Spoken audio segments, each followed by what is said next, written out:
करेंगे अरविंद केजरीवाल जी। बोले सोनिहा।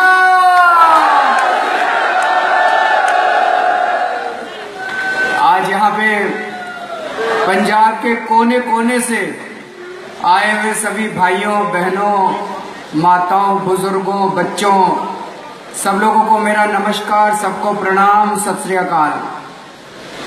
दोस्तों, पिछले 2-3 दिन से गांव-गांव में जा रहे हैं, लोगों से मिल रहे हैं और इतना जबरदस्त माहौल पूरे पंजाब के अंदर है। अभी 3 दिन पहले सर्वे आया है कि आम आदमी पार्टी को 117 में से 110 सीट मिलने वाली है। आज आप इतनी भारी संख्या में यहां आए हो, क्यों आए हो? क्योंकि यहां पे जनता अपना इतना समय निकाल के बस के पैसे दे के यहां पे आई है। वो इसलिए क्योंकि आज पूरे पंजाब की जनता बादलों और भाजपा की सरकार से इतनी परेशान हो चुकी है, इतनी परेशान हो चुकी है कि अब जनता यहां पे इनकी सरकार बदलना चाहती है। चारों तरफ इन्होंने गुंडागर्दी मचा रखी है। एक तरफ लोग इनकी सरकार बदलना चाहते हैं और दूसरी तरफ लोगों को अब आम आदमी पार्टी के अंदर उम्मीद नजर आ रही है कि आम आदमी पार्टी पंजाब को बचा सकती है। दोस्तों, कई 100 सालों से, सदियों से दलित समाज के ऊपर अत्याचार किया गया, दलित समाज को शोषण किया गया, दलित समाज गरीबी में रहा। लेकिन दुख की बात यह है कि आज आजादी को 70 साल हो गए।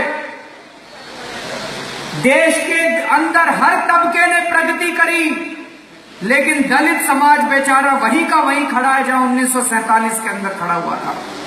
दलित समाज की प्रगति नहीं हुई। क्यों नहीं हुई?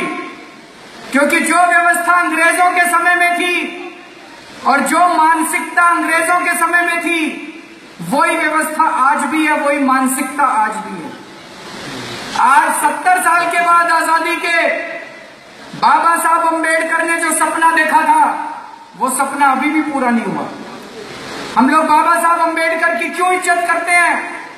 बाबा साहब अम्बेडकर ने खुद शोषण का शिकार हुए, खुद छुआछूत का शिकार हुए, उन्होंने खुद अन्याय भुगता और अपने जीवन के अंदर संघर्ष करके उन्होंने लंदन और अमेरिका के अंदर शिक्षा ली और वापस आके इस देश के अंदर जितने दबे कुचले लोग थे, उनकी आवाज बन के बाबा साहब अम्बेडकर ने आवाज उठाई। दोस्तों, उन्होंने देश का दुनिया का सबसे खूबसूरत संविधान बनाया और मुझे पूरा यकीन है आज अगर दलित समाज हमारे देश के अंदर जिंदा है तो वो केवल और केवल बाबा साहब अम्बेडकर के संविधान की वजह से जिंदा है।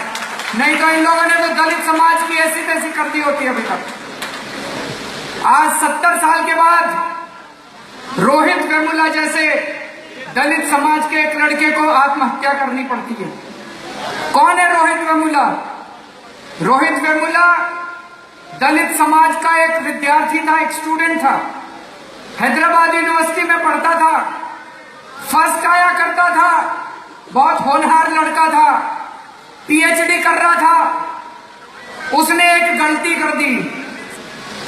उसने बेचारे ने बाबा साहब अम्बेडकर के नाम से एक संस्था बना ली, बाबा साहब अम्बेडकर के विचारों को प्रचार करना चालू कर दिया, बाबा साहब अम्बेडकर के विचारों पे सेमिनार करना चालू कर दिया। ये केंद्र के अंदर बैठी भाजपा सरकार बर्दाश्त नहीं हुआ। भारतीय जनता पार्टी और उनकी सहयोगी अकाली दल, ये लोग बाबा साहब अम्बेडकर से नफरत करते हैं। ये दोनों पार्टियां दलित विरोधी पार्टी हैं।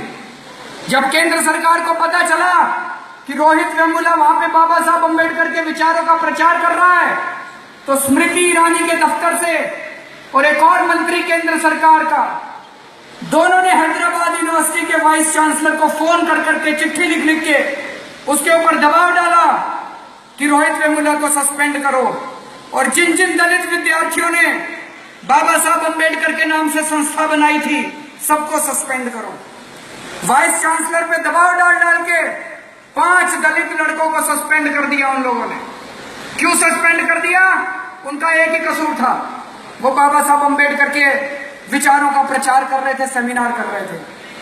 वो लड़का बेचारा रोहित वेमुला इतना गरीब था, उसने चिट्ठी लिखी वाइस चांसलर को कि मैं बहुत गरीब हूं, किसान परिवार से आता हूं, मेरे को जो स्कॉलरशिप मिलती है उससे मैं अपनी मां को पैसे भेजता हूं। अगर आपने मेरे को सस्पेंड कर दिया, मेरी स्कॉलरशिप बंद हो जाएगी। आप मुझे सस्पेंड मत करो, नहीं तो हमारे घर के अंदर चूल्हा भी नहीं जलेगा।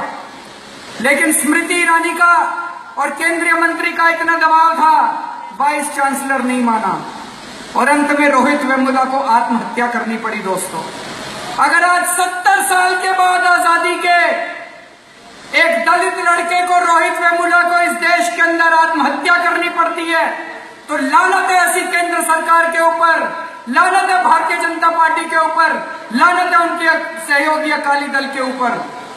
अब दिल्ली, पंजाब की जनता इकट्ठी होगी और उनको सबक सिखाएगी रोहित वेमुला की आत्महत्या के खिलाफ। दोस्तों, मैं पिछले कई महीनों से कई बार आया हूं, पंजाब के गांव-गांव के अंदर हम लोग घूम रहे हैं। अबोहर में गए, अबोहर में पता चला एक दलित लड़का एक अकालियों नेता के यहाँ पे नौकरी किया करता था। उस लड़के ने, बेचारे ने अपनी तनख्वाह में से पैसे बचा बचा के एक ढाबा खोल लिया और उसने नौकरी छोड़ दी। अकाली नेता ने बुलाया, उसको बोला अपना ढाबा बंद कर, तेरे को नौकरी करनी पड़ेगी। क्यों? क्या उनको बर्दाश्त नहीं होता अकालियों को, बादलों को, कि एक दलित लड़का हमारे बराबर खड़ा हो रहा है? वो चाहते हैं कि हमारी केवल नौकरी करता रहे। वो लड़का नहीं माना तो उस अकाली नेता ने और उसके आदमियों ने उस लड़के के हाथ पैर काट दिए और उसकी हत्या कर दी। दोस्तों, लुधियाना के अंदर 2 लड़के आम आदमी पार्टी का काम कर रहे थे, उनका प्रचार कर रहे थे दलित लड़के, उन दोनों की हत्या करा दी गई। जिस गांव में मैं जाता हूं वहां पता चलता है कि दलितों के ऊपर अत्याचार हो रहा है, दलितों के ऊपर बादलों की सरकार ने अत्याचार कर रखा है। दोस्तों, आज मैं बादलों को कहना चाहता हूं, 5 महीने 6 महीने रहेगा बस, आम आदमी पार्टी की सरकार बनेगी, SIT बनाएंगे और जितने दलितों के खिलाफ मामले हुए पिछले कुछ सालों में बादलों ने अत्याचार किए हैं, सारे मामलों के ऊपर न्याय दिलवाएंगे और उनको जेल भेजेंगे जिन्होंने अत्याचार किया था दलितों के खिलाफ। दिल्ली के अंदर आम आदमी पार्टी को 70 में से 67 सीट मिली, 70 में से 67 सीट। कैसे मिली? सबसे ज्यादा सहयोग आम आदमी पार्टी का वहां पे दलित समाज ने किया। दोस्तों, सबसे ज्यादा सहयोग, 90% से ज्यादा दलितों के वोट आम आदमी पार्टी को पड़े थे। क्यों? क्योंकि आम आदमी पार्टी ने दलितों को गले लगाया है। आम आदमी पार्टी दलितों की पार्टी है, आम आदमी पार्टी गरीबों की पार्टी है, आम आदमी पार्टी दबे कुचलों की पार्टी है। आदमी, आज 1.5 साल हो गया हमारी सरकार बने हुए, आज 1.5 साल के बाद भी दलित उतना ही प्यार करते हैं दिल्ली के अंदर आम आदमी पार्टी से जितना चुनाव के पहले किया करते थे।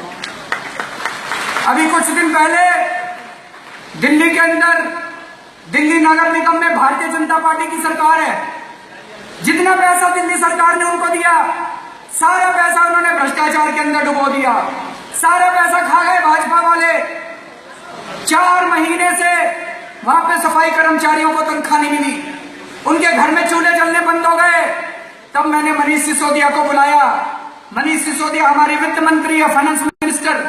मैंने कहा, मनीष, कुछ भी हो जाए, हमारे सफाई कर्मचारी, उनके घर में चूल्हा जलना चाहिए, कहीं से पैसे लाओ। मनीष सिसोदिया ने दूसरे प्रोजेक्ट बंद करके 500 करोड़ रुपए का इंतजाम किया। हमने 500 करोड़ रुपए सीधे सफाई कर्मचारियों के बैंक अकाउंट में जमा करा दिए कि उनको तनख्वाह मिलनी चाहिए, उनके घर में चूल्हा जलना चाहिए। दोस्तों, अब समय आ गया है, पंजाब के सारे दलित इकट्ठे हो रहे हैं और इस बार आने वाले चुनाव के अंदर बादलों की सरकार बदलनी है और आप सब लोगों को अपनी खुद की सरकार बनानी है। इस बार का चुनाव बादल, अकाली दल, भाजपा और कांग्रेस तीनों मिलकर लड़ रहे हैं। अकाली दल, भाजपा और कांग्रेस तीनों मिलकर लड़ रहे हैं। एक तरफ ये तीनों पार्टियां होंगी और दूसरी तरफ पंजाब की जनता होगी।